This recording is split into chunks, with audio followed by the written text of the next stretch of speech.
Hello my dear friends and students, welcome to English max.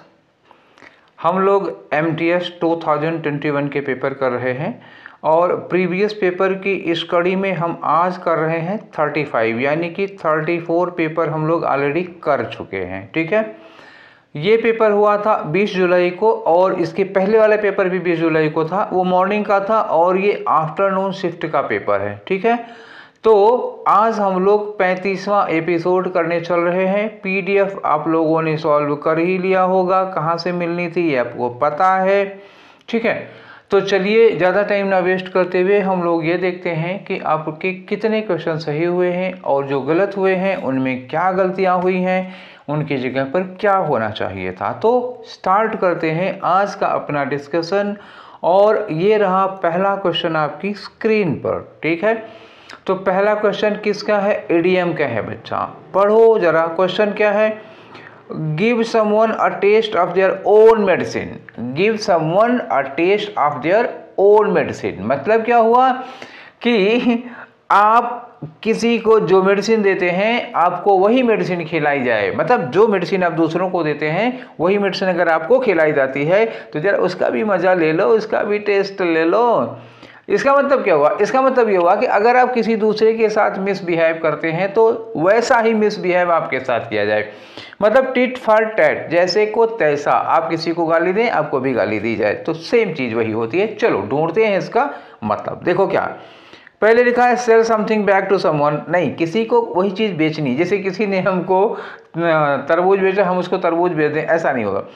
आगे लिखा है कि mistreat someone in the same way. हाँ, mistreat का मतलब किसी के साथ दुर्व्यवहार करना, इन द सेम वे उसी तरह से जैसे कि वो दूसरों के साथ कर सकें। ये दूसरा वाला आंसर होगा हमारा। ठीक है, किसी की तलाश थी, मिल गया हमें। अब आ जाओ अगले क्वेश्चन पे। तो हमारा अगला क्वेश्चन क्या होगा? Question number 2। क्वेश्चन नंबर 2 क्या है? एरर का क्वेश्चन है। आ जाओ। उत्तर प्रदेश, ठीक है भैया, हम उत्तर प्रदेश में रहते हैं। अकाउंट्स वर्ड में एस लगा हुआ है उत्तर प्रदेश के लिए। ठीक है, करेक्ट है।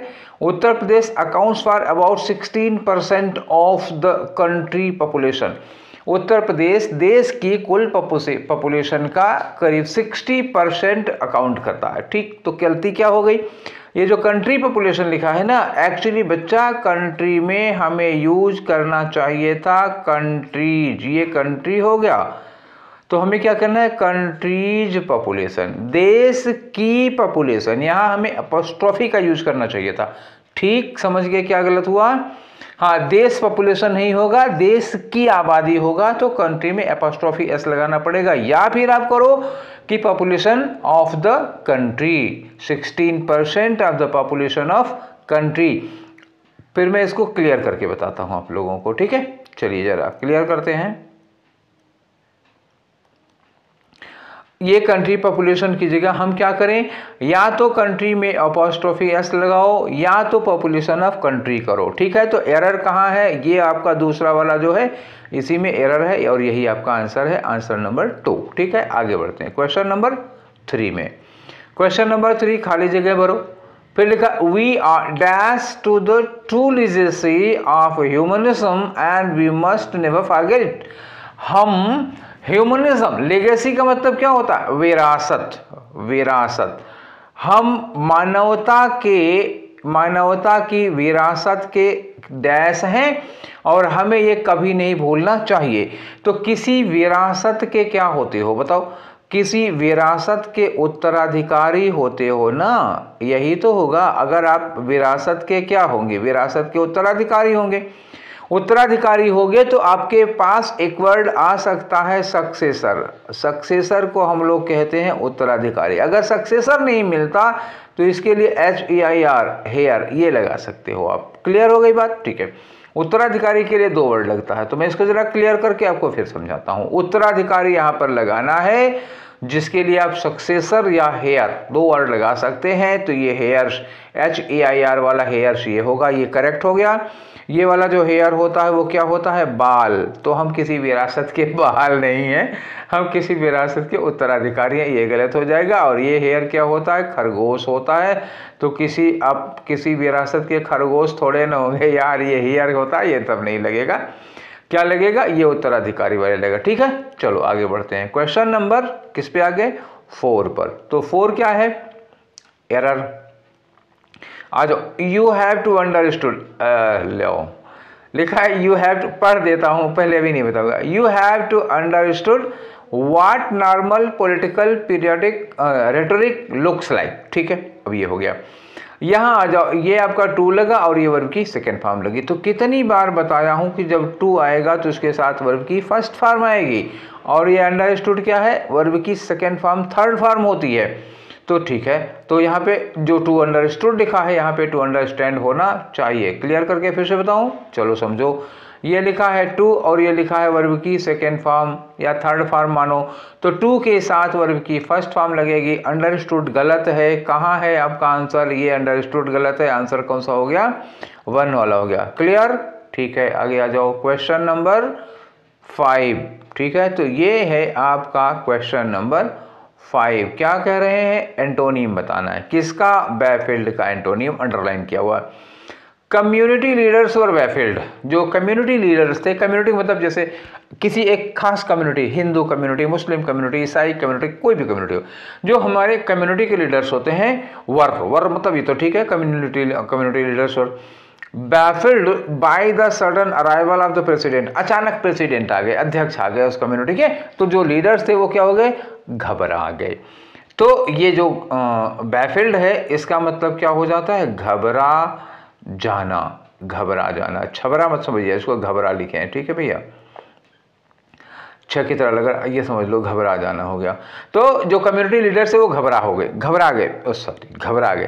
तो घबरा गए। इसमें साइनोनियम क्या हो गया, कंफ्यूज हो गए, लेकिन ये साइनोनियम है तो आंसर नहीं होगा। थ्वार्ट मतलब क्या होता है, विफल कर देना। जैसे आप कोई योजना बना रहे हैं, आप कोई प्लान बना रहे हैं, कोई आके आपके उस प्लान को खराब कर देता है, कोई आपके उस प्लान को विफल कर देता है। तो थ्वार्ट का मतलब क्या होता है, फॉइल, फेल नहीं, फॉइल। अच्छा, फॉइल और फेल में क्या अंतर हो जाता है, फेल विफल हो जाना, और फॉइल मतलब दूसरे के काम को खराब कर देना, विफल कर देना। फ्लस्टर्ड का मतलब भी वही हो जाता है, बैफिल्ड हो जाता है, कंफ्यूज हो जाता है। ठीक है, अब ये कंपोज्ड जो लिखा है वो क्या हो जाता है, इसका मतलब होता है शांत रहना, शांत चित्त। अब बताओ, कुल मिला के सारे वर्ड समझ गए आप, फिर मैं इसको क्लियर करके बताता हूं आपको। वर्ड्स नोट कर लीजिएगा, बहुत अच्छे वर्ड्स हैं, किसी दिन मेन क्वेश्चन में ये आ सकते हैं। ठीक है, चलो आ जाओ। बैफिल्ड का मतलब घबरा जाना, फ्लस्टर्ड का मतलब घबरा जाना साइनोनियम हो गया, कंपोज्ड का मतलब शांत रहना, थ्वार्टेड मतलब विफल करना, कंफ्यूज्ड का मतलब फिर वो साइनोनियम हो गया। क्लियर, तो कंपोज मतलब शांत रहना, घबराने का उल्टा क्या हो जाएगा, एकदम शांत रहना, स्थिर रहना, घबराना नहीं। तो आंसर क्या हो गया इसका, 2। आगे बढ़ जाओ, क्वेश्चन नंबर 5 हो चुका है, अब हमारा नंबर है क्वेश्चन नंबर 6 का। इनकरेक्टली स्पेल्ड वर्ड बताओ जिसकी स्पेलिंग गलत हो। तो ये लिखा है वेबसाइट, आवर वेबसाइट, आवर ठीक है, वेबसाइट की स्पेलिंग गलत है, इज नो लॉन्गर ये ठीक है, अवेलेबल की स्पेलिंग गलत है, टू द यूजर सही है। तो अब आ जाओ वर्ड्स देख लो, किसकी स्पेलिंग गलत है, वेबसाइट की स्पेलिंग गलत। तो वेबसाइट की स्पेलिंग क्या होगी, WEB होगा, उसके बाद SITE होगा, एक वेबसाइट हो गया। अवेलेबल में क्या होता है, अवेल से बना है, AVIL हो गया, अवेल, और इसी में एबल लगा दो, अवेलेबल हो गया ये। तो एक और से चलो, ये वेबसाइट की स्पेलिंग गलत है, ये वेबसाइट की स्पेलिंग गलत है, तो ये वेबसाइट सही है, ये वेबसाइट सही है, 2 हो गया। अब अवेलेबल में आ जाओ, तो ये वाला अवेलेबल सही है, लेकिन आंसर गलत हो चुका है क्योंकि ये गलत हो गया। ये वाला अवेलेबल गलत है, ये वाला अवेलेबल सही है, ये क्योंकि ये वाला अवेलेबल हो गया, ये वाला सही है। तो आंसर कौन सा हो गया, 3 वाला हो गया। क्लियर हो गई बात, ठीक है, कोई डाउट, कोई शक शुबहा, कोई सर दर्द पेट दर्द हो तो बता दो इसी समय, ठीक है ना। डी वाले में एक गलती निकल गई, बी वाले में दोनों गलत निकल वाला, ए वाले में एक गलती निकल गई। आपका आंसर कौन सा होगा, केवल 3 वाला है जिसमें दोनों स्पेलिंग एकदम से करेक्ट लिखी हुई है। ठीक है, आगे बढ़े, चलो क्वेश्चन नंबर 7 पे आ जाओ। ठीक है, 7 क्या कर रहा है, इंप्रूवमेंट का क्वेश्चन है। आई, पहले क्या लिखा है, आई लिखा है, ध्यान रखना, आई हैज, तो भैया हैज नहीं होगा, आई के साथ हैव लगेगा। ठीक है, I has no doubts, no doubts, doubts में एस लगाओ ना लगाओ कोई दिक्कत नहीं। That there is a lesson, there is a lesson, ठीक है, देयर इज अ लेसन, ठीक है, which stands to be learn, ठीक है, to be learn from Alice misfortune. Clear हो गया। तो पहली बार आई के साथ हैव होगा, ठीक है। तो आई के साथ हैव किस में लगा है, इसमें लगा है, इसमें लगा है, आई हैव, ठीक है। अब हैड नो डाउट्स, तो नो डाउट्स में अब यहाँ पे इस वाले में देखिए I have had no doubt, तो यहाँ ये वाला देयर गलत हो गया, ठीक है। और यहाँ लिखा है देयर के साथ आर, अब जबकि एक लेसन है तो देयर इज होना चाहिए, तो आपका दूसरा और तीसरा तो कट गया और चौथा कट गया। I have no doubt that there is a lesson, यही वाला आंसर सही होगा, पहला वाला होगा। एकदम से क्लियर हो गई बात। चलो आगे बढ़ते हैं। अब आते हैं हम क्वेश्चन नंबर 8 में। क्वेश्चन नंबर 8 क्या है, इडियम है। किसका इडियम है भैया, ही वाज ऑन क्लाउड 9, ये on cloud 9 after passing the test. किसी बच्चे ने टेस्ट दिया और टेस्ट में पास हो गया, क्या हाल होगी, दुखी होगा, खुश होगा, जाहिर सी बात है खुश होगा। ऑन क्लाउड 9, ऑन क्लाउड 9 का मतलब क्या हुआ, हिंदी में इसको कहेंगे सातवें आसमान पर, ठीक है ना। तो हिंदी में सातवां आसमान होता है बहुत ज़्यादा खुशी के लिए, और अंग्रेजी में 9वें आसमान पर होगा। तो अगर अंग्रेजी में लिखा हो ऑन क्लाउड 9 तो हिंदी में समझना 7वें आसमान पर। इसका मतलब क्या हुआ, बहुत ज़्यादा हैप्पी, बहुत ज़्यादा खुश होगा कोई, तो ये हो गया वेरी हैप्पी, ठीक है ना। चले आगे, ठीक है आगे आ जाओ क्वेश्चन नंबर 9 पे, ठीक है। क्या है क्वेश्चन नंबर 9, ये देखो एरर का क्वेश्चन है, पढ़ो। Discrimination at the basis of gender is not acceptable in this office on the basis of gender. तो जेंडर की बेसिस पर, लैंगिक आधार पर, लड़का है या लड़की है, स्त्री है या पुरुष, इस आधार पर जो जेंडर डिस्क्रिमिनेशन होता है, डिस्क्रिमिनेशन भेदभाव होता है, भेदभाव या बायोसिटी कह सकते हैं उसको, तो जेंडर के आधार पर, लिंग के आधार पर, स्त्री पुरुष के आधार पर इस ऑफिस में भेदभाव बर्दाश्त नहीं किया जाता है, ठीक है, नॉट एक्सेप्टेबल है। तो गलती कहाँ हो गई, तो लिखा है बेसिस लिखा है ना, तो एट द बेसिस नहीं होता, क्या होता, ऑन द बेसिस ऑफ। क्या होगा, जब हम किसी चीज़ के बेसिस बताते हैं, आधार बताते हैं, तो क्या लगाते हैं, ऑन लगाते हैं, एट नहीं लगाते हैं। तो गलत क्या हुआ, ये एट गलत हो गया। आंसर कौन सा हो गया, 4 वाला। Is there any doubts, perhaps not, ठीक है आगे बढ़ो। तो हम बढ़ते हैं क्वेश्चन नंबर 10 पर। क्वेश्चन नंबर 10 ये रहा, कुछ जल्दी जल्दी तो नहीं है ना, देखो क्वेश्चन इजी है ना, बड़े आराम से समझ में आ जा रहा है, तो जल्दी से समझा के आगे निकल रहे हैं। जहाँ कोई टेक्निकल पॉइंट आएगा तो रुकेंगे, धीरे से चलेंगे ना। अब इसमें अंडरलाइन पोर्शन का इंप्रूवमेंट बताना है। चलो आ जाते हैं, लिखे हैं वेरेन, वेरेन के बाद लिखा एग्जामिन्ड केयरफुल, एग्जामिन्ड केयरफुल। ये जो केयरफुल लगा है किसके लिए लगा, एग्जामिन्ड के लिए। एग्जामिन्ड क्या है भैया, वर्ब है। तो वर्ब का तरीका बताओगे तो क्या होता है, एडवर्ब ऑफ मैनर हम लोग यूज करते हैं ना, किसी काम का ढंग बताओगे तो एडवर्ब ऑफ मैनर यूज करोगे। ये केयरफुल क्या है भैया, केयरफुल एडजेक्टिव है, हमें लगाना है क्या, एडवर्ब ऑफ मैनर। तो केयरफुल का मैनर, एडवर्ब ऑफ मैनर, ढंग क्या होता है, केयरफुली होता है ना। तो हमें यहाँ पे क्या चाहिए, एग्जामिन्ड केयरफुल नहीं, एग्जामिन्ड केयरफुली, बहुत सतर्क एग्जामिनेशन नहीं किया बल्कि सतर्कता पूर्वक, एकदम बहुत ही मतलब अब केयरफुली समझना, बहुत ही कायदे से, बड़े ही अच्छे ढंग से जब एग्जामिन किया है किसी ने, तो ये क्या हो जाएगा, केयरफुली होना चाहिए, केयरफुली। तो अब बताओ किस में लगा है केयरफुली, क्लियर करके बताते हैं आपको, ठीक है। केयरफुली लगाना है, बस ध्यान रखना। तो केयरफुली एग्जामिन्ड, ये तो हमको मिल गया। नो इम्प्रूवमेंट हो नहीं सकता क्योंकि एग्जामिन केयरफुल, फिर वही बात आई, केयरफुल तो लग ही नहीं सकता है, केयरफुली लगाना है। क्लियर, आंसर कौन सा हो गया, फर्स्ट वाला। तो अब आते हैं, 10 क्वेश्चन हो ही गया, अब हम लोग करते हैं 11वां क्वेश्चन। 11वां क्वेश्चन खाली जगह भरो, पढ़ो फिर। द RTE, RTE क्या होता है, राइट टू एजुकेशन एक्ट। क्या है, राइट टू एजुकेशन, ठीक है, राइट टू एजुकेशन, शिक्षा का अधिकार, मूल अधिकार बना दिया गया। RTE act bears many similarities to US no child left behind act. America में, US में एक no child left behind act है। मतलब no child left behind act मतलब कोई भी बच्चा पढ़ने से छूटना नहीं चाहिए, ठीक। और हमारा जो इंडिया का RTE एक्ट है, राइट टू एजुकेशन एक्ट है, अमेरिका के no child left behind act से बिल्कुल क्या है, बहुत सारी सिमिलरिटीज हैं। अब उसमें क्या क्या चीज़ें शामिल हैं, क्या है चीज़ें शामिल, आगे लिखा है डैश स्कूल अकाउंटेबिलिटी। अगर कोई बच्चा बिना पढ़ा लिखा रह जाता है तो ये स्कूल की भी जिम्मेदारी है, स्कूल की अकाउंटेबिलिटी, स्कूल की जवाबदेही होगी। और असेसमेंट स्टैंडर्ड्स, मतलब क्या हुआ कि किसी बच्चे की असेसमेंट होना चाहिए। और बोला टीचर ट्रेनिंग, ये सारी चीज़ें उसमें शामिल हैं। तो जो आरटी एक्ट है और जो no child left behind act है, इन दोनों में कुछ कॉमन चीज़ें पाई जाती हैं। कॉमन चीज़ें हैं स्कूल की अकाउंटेबिलिटी, असेसमेंट स्टैंडर्ड्स और टीचर ट्रेनिंग, ये दोनों में समान है।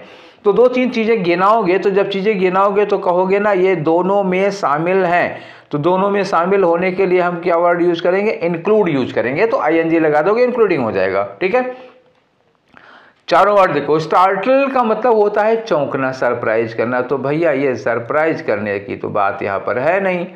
और रिस्पॉन्डिंग, तो यहाँ रिस्पॉन्डिंग नहीं है, इंक्लूडिंग का सेंस आना चाहिए ना। ठीक है, कंक्लूडिंग भी नहीं है। क्या होगा? क्या इसमें इंक्लूडिंग होना चाहिए। क्लियर हो गई बात? आगे आ जाओ क्वेश्चन नंबर 12 पर। ठीक है, तो ये आपका question number 12, once more belonging to failure लिखा है I think it is quite dash. Quite क्या है बच्चा? क्वाइट है एडवर्ब ऑफ डिग्री। तो यहाँ क्या चाहिए हमको? एडजेक्टिव चाहिए। Quite dash that your parents still hold hands. I think it is quite dash, मैं मानता हूं कि ये चीज बहुत डैश है। क्या बात डैश है? पहले बात तो करो। बात खराब होगी तो निंदनीय होगा, बात अच्छी होगी तो प्रशंसनीय होगा। और क्या बात यह है कि your parents still hold hands, तुम्हारे पेरेंट्स अभी भी तुम्हारा हाथ थामे हैं। तुम्हारे पेरेंट्स अभी भी तुम्हारा हाथ थामे हैं, मतलब जब कोई दिक्कत होती है, जब कोई कठिनाई होती है, जब कोई परेशानी होती है, जब कोई मुसीबत होती है, तो पेरेंट्स तुम्हारा हाथ पकड़ लेते हैं, मतलब सपोर्ट करते हैं, सहारा देते हैं। तो अगर ऐसे पेरेंट्स हैं तो जाहिर सी बात, बड़ी अच्छी बात है। अच्छा, ये बात क्या होती है? आलोचना करने वाली है या फिर बहुत तारीफ करने वाली है? तो जाहिर सी बात है प्रशंसनीय है, पूजनीय है। ठीक है, प्रशंसा या पूजा करने के उसमें। अब आ जाओ यहाँ पर, हमें खास तौर से देखना क्या है? देखना यहाँ पर हमें यह है कि हमें लगाना क्या है? एडजेक्टिव या एडवर्ब। तो क्लियर तो हम लोगों ने किया था कि चूंकि ये एडवर्ब ऑफ डिग्री है तो यहाँ हमें क्या लगाना चाहिए? एडजेक्टिव। तो एडोरेबल ये क्या हो गया? यही होगा एडजेक्टिव, क्योंकि एडोरेबली क्या हो गया? ये एडवर्ब हो जाएगा, लगेगा नहीं, एडोर वर्ब हो जाएगी और एडोर्स वर्ब हो जाएगी। तो यहाँ हमें वर्ब लगाने की जरूरत नहीं है और ना ही एडवर्ब की जरूरत है। हमें जरूरत क्या है? एडजेक्टिव की जरूरत है। इसलिए क्या लगाओगे? Quite adorable. क्वाइट एडोरेबल ही नहीं, क्वाइट एडोरेबल होना चाहिए। क्लियर हो गई बात? तो ये 12 क्वेश्चन हो गए। आगे बढ़ जाओ क्वेश्चन नंबर 13 पे। 13 पे क्या है? साइनोनियम बताना है। किसका साइनोनियम बताना है? स्लिम का। स्लिम का मतलब क्या होता है? छरहरा, मतलब बहुत मोटा नहीं, बहुत ही फ्लैसी नहीं, जिसकी खूब ढेर सारी चर्बी हो, मोटा हो, थुलथुला हो, ऐसा नहीं। Slim, zero figure, slim. ठीक है, स्लिम का मतलब एकदम लंबा पतला और लंबा। अब लंबा का मतलब ये नहीं कमजोर होगा, मरियल वाला नहीं है। स्लिम का मतलब होता है पतला, मतलब मोटा नहीं है, बहुत पतला है और लंबा है और मतलब एकदम छरहरा, स्लिम बॉडी है, ऐसे कहते हैं उसको। तो स्लिम ये हो गया। फ्लैसी का मतलब क्या होता है? मांसल हो जाएगा, जिसके अंदर मांस बहुत होती है, भरी होती है, मतलब जगह जहाँ देखो वहीं पे 2 किलो लटक रहा है। ठीक है, तो आपको साइनोनियम बताना है। ये तो एंटोनियम हो गया। रोजी का मतलब गुलाबी होगा, ये कहाँ लगेगा यार। स्किनी का मतलब क्या हुआ? स्किन, इसकी हड्डियां और स्किन 2 चीजें दिखाई दे रही हैं, मांस गायब है, तो उसको क्या कहोगे? स्लिम कहोगे। ये हो गया स्लिम का साइनोनियम। हड्डी और चमड़ा, बीच में से मांस गायब, तो वो हो जाएगा स्किनी। ठीक है, मूडी का मतलब मूड में आ गया, तो मूडी का यहाँ कोई लेना देना नहीं है। ठीक है, तो आंसर कौन सा हुआ? 3 वाला हो गया, स्किनी। ठीक है, बढ़े आगे। आ जाओ क्वेश्चन नंबर 14 पे। क्वेश्चन नंबर 14 क्या कह रहा है? फिर वही इंप्रूवमेंट का क्वेश्चन है। You are not suppose to touch these books. तो ठीक तो है यार, सपोज के बाद टू लगा, टू के बाद और की फर्स्ट फॉर्म लगी है। ठीक है, ये बुक्स प्लूरल नाउन है तो इसके पहले दीज लगाओगे, प्रेजेंट में है तो दीज लगा है। ठीक है, कोई गलती नहीं है, तो नो इम्प्रूवमेंट होगा। Answer number 2। ठीक है, कोई गड़बड़ी नहीं, जबरदस्ती गलती नहीं निकालनी चाहिए ना। आ जाओ क्वेश्चन नंबर 15 में। तो क्वेश्चन नंबर 15 किससे है? Once more synonym. किसका साइनोनियम? स्पोरेडिक। स्पोरेडिक क्या चीज होती है? स्पोरेडिक जैसे ऐसे मान लो, सपोज करो कि ये तुम्हारा खेत है। अब ये एक पेड़ यहाँ है, एक पेड़ यहाँ है, एक पेड़ यहाँ है, एक पेड़ यहाँ है, तो ये क्या होते हैं? ये जो कहते हैं स्पोरेडिक। कभी कभी बारिश होती है ना, तो थोड़ा सा लखनऊ में हो गई, लखनऊ में थोड़ा सा, थोड़ी सी 1 किलोमीटर में लखनऊ में हो गई, फिर थोड़ी तो मतलब बीच का पूरा एरिया छोड़ दिया, कानपुर में जाके थोड़ी बारिश हो गई, फिर झांसी में जाके, तो ये स्पोरेडिक बारिश होती है, कहीं कहीं छिटपुट छिटपुट कहीं कहीं हो रहा है। ठीक है, तो इसका साइनोनियम क्या होगा? मतलब रेगुलर नहीं है, लगातार नहीं है, तो स्पोरेडिक हो जाएगी। तो ये क्या होगा? इनफ्रीक्वेंट हो गई। जो रेगुलर नहीं है वही साइनोनियम। एम्पुल का मतलब जानते हो क्या होता है? एम्पुल बहुत ज्यादा के लिए लगता है। क्या लगता है? प्रचुर। प्रचुर का मतलब, प्रचुर मतलब बहुत ज़्यादा हो जाएगा। मेथोडिकल होगा एकदम सिस्टमेटिक हो जाएगा, तो स्पोरेडिक होगा तो सिस्टमेटिक होगा नहीं, और स्पोरेडिक होगा तो एम्पल भी नहीं होगा, क्योंकि एम्पल तो ज़्यादा हो जाएगा। रेगुलर, रेगुलर अपोजिट हो जाएगा, एंटोनियम हो जाएगा। तो ये सब के सब, तो ये तीन के तीनों क्या हो गए, एंटोनियम हो गए। तो इनफ्रीक्वेंट यही हो जाएगा हमारा साइनोनियम। क्लियर हो गई बात? ठीक है, आगे बढ़ो। क्वेश्चन नंबर, अब की बार हमारा 16। तो 16 में क्या पूछ रहे हैं, वन वर्ड सब्सटीट्यूशन है। वन वर्ड किसका है, a game in which no one wins, मतलब एक गेम, एक ऐसा खेल जिसमें कोई जीतता नहीं है। Party A versus party B, और दोनों के अंक 10-10। तो क्या हो जाता है, जब दोनों में से कोई नहीं जीतता तो मैच क्या होती है, ड्रा हो जाती है। तो ये लगा दो, ड्रा हो गया। ठीक। हंग का मतलब क्या होता है, अब चलो मैं बाकी सारे बता देता हूँ आपको, इनकी भी ज़रूरत पड़ेगी। हंग का मतलब क्या होता है, जैसे पार्टी ए पार्टी बी, ये चुनाव में आता है, ये केवल पॉलिटिक्स में आता है। जैसे कोई भी पार्टी जब सरकार बनाने वाली पोजीशन में नहीं होती, किसी को स्पष्ट बहुमत नहीं मिला है, तो जब किसी को स्पष्ट बहुमत नहीं मिला होता है तो क्या कहते हैं, उसको हंग असेंबली। मतलब एक आदमी ने ये एक पार्टी से सपोर्ट, एक पार्टी से सपोर्ट, एक पार्टी से, जब ये अलायंस बन जाता है तो इसको कहते हैं हंग असेंबली। हंग असेंबली में तो त्रिशंकु सरकार है, कुछ विधायक इनके, कुछ विधायक इनके, कुछ विधायक इनके मिल के सरकार बनाए, तो ये हंग असेंबली कही जाती है। लैप्स का मतलब क्या होता है, संडे को दवा खाई, मंडे को दवा खाई, ट्यूसडे को दवा खाई, वेडनेसडे कुछ भूल गए, फिर थर्सडे को खाई, फ्राइडे को खाई, तो ये लैप्स हो जाता है। बीच बीच में कोई चीज़ें छूट जाती है। जैसे आपको किस्त देनी है और बीच में एक किस्त आप भरना भूल गए, या मतलब क्या हो गया, वो चेक बाउंस हो गया, तो वो लैप्स हो जाता है। नल का मतलब क्या होता है, इनवैलिड हो जाना। जैसे कोर्ट कानून है, उसको सुप्रीम कोर्ट ने कहा कि ये कॉन्स्टिट्यूशन के अगेंस्ट है, तो सुप्रीम कोर्ट उसको इनवैलिड कर देती है, तो नल हो जाता है वो। ठीक है। ड्रा का मतलब होता है जब दोनों में से कोई नहीं जीतता तो वो ड्रा हो जाता है। क्लियर हो गए सारे वर्ड? अब आ जाओ क्वेश्चन नंबर 17 पे। 17 में क्या है, एंटोनिम। किसका एंटोनिम है, एविडेंट का मतलब। एविडेंट का मतलब क्या होता है, क्लियर। एविडेंट का मतलब क्या हुआ, क्लियर, स्पष्ट हो जाता है। तो साइनोनियम क्या हो गया, ऑब्वियस साइनोनियम हो गया, डिस्टिंक्ट साइनोनियम हो गया। ठीक है। अपैरेंट भी साइनोनियम हो गया। सारे तो साइनोनियम है, इतने वर्ड मिल गए। एविडेंट हो गया, क्लियर हो गया, ऑब्वियस हो गया, डिस्टिंक्ट हो गया, अपैरेंट हो गया, सब साइनोनियम है। और हिडन क्या होता है, हिडन का मतलब जो छुपा हो, ये स्पष्ट होता है ना। क्लियर का मतलब क्या हो गया, ये स्पष्ट हो गया। तो जो चीज़ स्पष्ट होगी वो छुपी हुई नहीं होगी। ये भी स्पष्ट, ये भी स्पष्ट, ये भी स्पष्ट। तो हिडन का मतलब क्या हुआ, छुपा हुआ। तो स्पष्ट का अपोजिट यही छुपा हुआ तो होगा। तो थर्ड वाला हो गया आपका आंसर। ठीक है, आगे बढ़े। अब उसमें करेंगे क्या, यही तो बताएंगे यार। तो आ जाओ क्वेश्चन नंबर 18 पे। क्वेश्चन नंबर 18 में क्या है, इंप्रूवमेंट का क्वेश्चन है। कहाँ इंप्रूवमेंट करना, ये आपको इंप्रूवमेंट करना, इतना पोर्शन। तो द डिस्ट्रिक्ट वोकन अप, भैया देखो सीधे वर्ब की थर्ड फॉर्म तो नहीं लगा पाओगे, या तो हैज हैव हैड लगाओ, ठीक है, या तो वर्ब की सेकंड फॉर्म लगाओ। किसी सब्जेक्ट के साथ डायरेक्ट वर्ब की थर्ड फॉर्म कभी नहीं लगती है। ये सब्जेक्ट है और ये वर्ब है, तो किसी सब्जेक्ट के बाद सीधे वर्ब की थर्ड फॉर्म नहीं लगा सकते हो। उसमें क्या करना पड़ेगा, has, have, had, will be passive में या तो बना लो उसको, तो विल बी वगैरह एमआर वगैरह कुछ लग जाएगा, नहीं तो हैज हैव हैड लगेगा, एक्टिव में होगा तो सीधे थर्ड फॉर्म नहीं है, सेकेंड फॉर्म आ सकती है।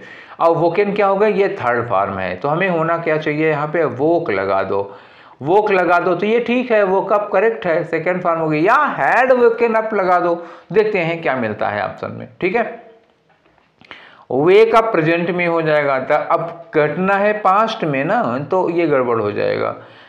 तो द डिस्ट्रिक्ट वेक अप। अच्छा, दूसरी बात ये क्या होगी कि वेक अप और क्यों नहीं लगा सकते हैं, रूटीन में आ जाएगा ना, प्रेजेंट इंडेफिनिट होगा। और एक कारण है क्या, द डिस्ट्रिक्ट सिंगुलर सब्जेक्ट है, अगर हम वेकअप कर देते हैं तो प्लूरल वर्ब हो जाएगी, तो इसमें वेक्स अप लगाते तो हो पाता, तो ये भी नहीं होगा, ये गलत है ही है।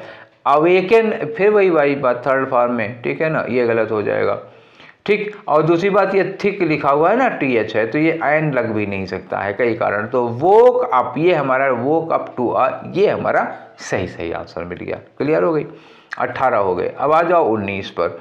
तो 19 पर ये जो क्वेश्चन है आपका क्या है, करेक्टली स्पेल्ड का। ठीक, बेनिफिशियल को आपको बताना है करेक्ट स्पेलिंग में। तो दो वर्ड इसमें लगे हुए हैं, जो मैं रूट वर्ड पढ़ा रहा था तो एक मैंने बताया था बेन होता है और एक में फिशियल हो जाता है। तो इसमें क्या करोगे, BENE होता है ना बेन में, BENE, CIAL होगा, ठीक है, तो ये ए है, ठीक है, समझ जाना, बेनिफिशियल। तो BENE ये है, BENEFICIAL, ये सही हो गया। यहाँ BENI है, यहाँ पे के बाद EI है, ये भी गलत हो गया, यहाँ पे I है, ये भी गलत हो गया, ठीक, सारे गलत हो गए। आंसर कौन सा सही हुआ? ई वाला हो गया, ठीक है। तो बेन से बने हुए और माल इसे बनाए हुए ना 2 वर्ड, मतलब एक पूरी वीडियो मैंने दी थी जिसमें बेन और माल से बने हुए वर्ड थे, और कितने वर्ड थे पता है आपको? 30 वर्ड्स 30 मिनट के अंदर अंदर याद कराया था मैं। अगर आप नहीं देखे हो तो देख लीजिए, बहुत ही बेनिफिशियल है, ठीक है, यही वर्ड बहुत ही बेनिफिशियल है आप लोगों के लिए। अगर नहीं देखे तो देख लो, वरना बहुत बड़ा घाटा होगा, ठीक है। आगे आ जाओ, क्वेश्चन नंबर 20 में क्या कर रहे हैं? वही इंप्रूवमेंट की कहानी। कहाँ दिया हुआ? आर के साथ प्रेजेंटली इनटू। अरे यार, आर के बाद प्रेजेंटली लगा ही नहीं सकते, प्रेजेंट लगाना पड़े।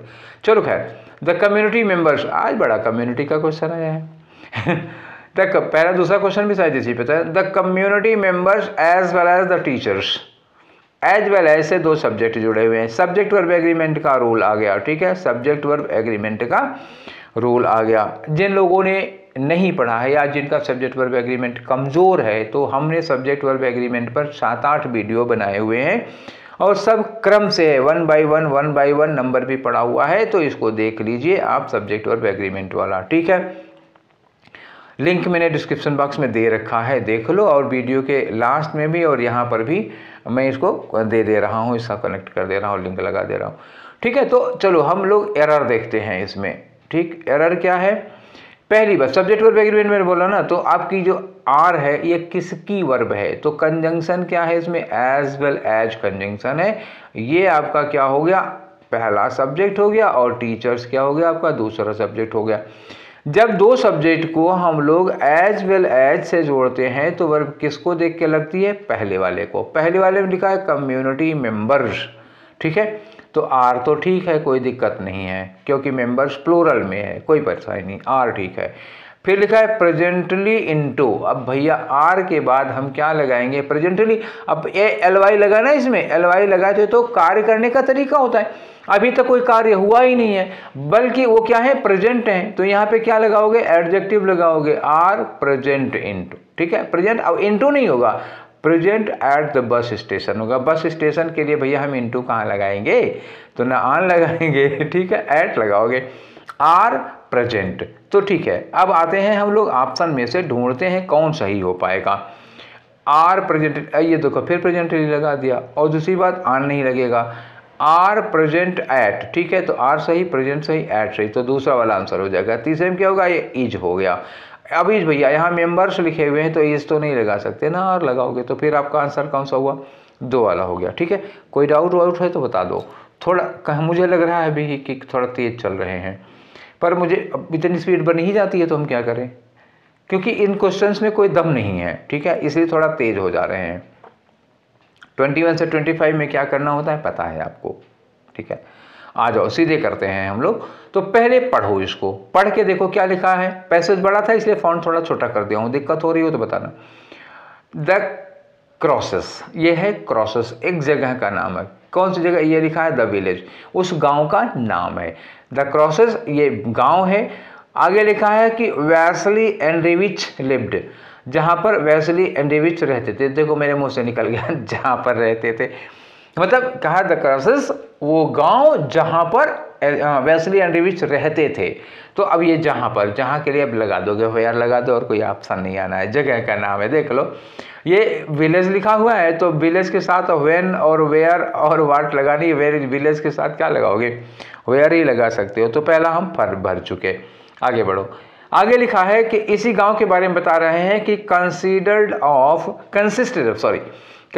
ऑफ 6 हाउसेज, उस गांव में केवल 6 मकान हैं। As soon as they had passed the blacksmith hut, मतलब जो लोग जा रहे थे, कुछ लोग जा रहे हैं गांव से, ओके, तो जैसे ही ये लोग पार करते हैं द ब्लैक स्मिथ हट, मतलब ब्लैक स्मिथ कौन था? लोहार की झोपड़ी को जैसे ही ये लोग आगे पार करते हैं। अब इसकी झोपड़ी के बारे में बता रहे हैं कि ये झोपड़ी क्या है? आखिरी है इन द विलेज, उस गांव की आखिरी झोपड़ी उसी की है। तो लास्ट लगाए होते यहाँ दा लगा देना, और क्या करोगे? यहाँ कामा लगा हुआ है, तो गांव की आखिरी झोपड़ी, ठीक है, इसकी झोपड़ी, तो द लास्ट के पहले द लगाओगे। तो जब ये लोग पहुंचते हैं तो they realize that the wind was much stronger than they had thought. तो इन लोगों को ये लगा, ये महसूस हुआ कि हवा जितना इन लोगों ने अंदाजा लगाया था उससे कहीं ज़्यादा तेज थी हवा। आगे the road could hardly be seen, सड़क दिखाई नहीं पड़ रही थी। आगे इन्होंने कहा the tracks left by the sledge runners पर इमीडिएटली। स्लेज का मतलब होता है ना जो बिना पहिए वाली गाड़ी होती है, तो वो इन्होंने कहा कि ट्रैक जो होता है वो क्या है, left by sledge runners were immediately, ठीक है। इमीडिएटली डैश बाय स्नो, तो जो ट्रैक था जिस पर मतलब वो स्लेज वाली गाड़ियाँ चलती हैं, डैश बाय स्नो मतलब ये क्या हुआ था, बर्फ से डैश था। अब ये बताओ कि जो ट्रैक था बर्फ से डैक था, बर्फ पड़ेगी तो ढक देती है और क्या होगी, ठीक है ना। तो यहाँ क्या होगा, कवर्ड बाई या पैक्ड बाई या फील्ड बाई, ऐसे कुछ लग जाएगा, ठीक है। The road was only dash by the fact, मतलब सड़क को केवल इस फैक्ट से डैश किया जा रहा था कि it was higher than the rest of the ground. सड़क जो होती है बाकी जमीन से ऊंची होती है, जैसे ये जमीन है तो सड़क थोड़ा सा ऐसे उठी ऊपर की उठी होगी ना, तो बाकी जमीन से थोड़ा ऊपर उठी होती है, इसी से पहचान में आ रही है, अदरवाइज पूरा बर्फ से ढकी हुई थी, सड़क पहचानने में नहीं आ रही थी। आगे बढ़ो, आगे लिखा there was a swirl of snow, ठीक है। अभी थोड़ी देर पहले बहुत तेज बर्फ पड़ी थी। ओवर द फील्ड्स, कहाँ पड़ी थी, खेतों में पड़ी थी। एंड लाइन, वहां पर पड़ी थी, where sky and earth meet could meet, मतलब ऐसे लगता है ना कि जहां धरती और आसमान एक दूसरे से मिलते दिखाई देते हैं, क्षितिज पर। कुड नॉट, और इन्होंने कहा कि जो जगह है, जो जमीन है, where the sky and earth meet, मतलब क्या हुआ, जहां पे धरती और आसमान एक दूसरे से मिल रहे थे, कुड नॉट बी डैश, वो जगह क्या नहीं हो रही थी, विजिबल नहीं थी, दिखाई नहीं पड़ रही थी, इतना ज्यादा बर्फ पड़ी हुई थी, ठीक है। पहला फिलर हम लोग लगा चुके हैं, दूसरे फिलर की ओर बढ़ते हैं, ठीक है। तो ये रहा हमारा फिलर नंबर 2। तो यहाँ हमने क्या किया था, आखिरी मतलब गांव की आखिरी झोपड़ी, गांव का आखिरी घर है, तो लास्ट के पहले हम आ लास्ट, एन लास्ट, आ लास्ट, मतलब वन लास्ट नहीं, क्या लगता है, द लास्ट लगता है, ठीक, क्लियर। आगे बढ़ जाओ, तो ये आते हैं हम आगे क्वेश्चन नंबर ये 3 वाले पे। 3 में क्या हुआ है, इन्होंने कहा कि ये पूरा का पूरा जो ट्रैक है वो इमीडिएटली डैश बाय स्नो, वो बर्फ से क्या हो गया था, बर्फ से एक्सपोज हो जाएगा। भैया ये बताओ कि खुलेगा क्या बर्फ में, बर्फ पड़ेगी तो कोई चीज़ खुल जाएगी कि ढक जाएगी, तो खुलेगी तो बिल्कुल नहीं, और हाईलाइटेड भी नहीं होगी, कवर्ड होगी। बर्फ पड़ेगी तो क्या हो जाएगा, कोई चीज़ ढक जाती है, कवर हो जाती है, बर्फ मेक नहीं करती, तो कवर्ड लगा लो, ठीक है। अगला आ जाओ, अब हमारा कौन सा फेलर हो गया, ये रहा 4 नंबर पे, ठीक है। 4 नंबर पे क्या भरना, ये आ गया, ठीक है।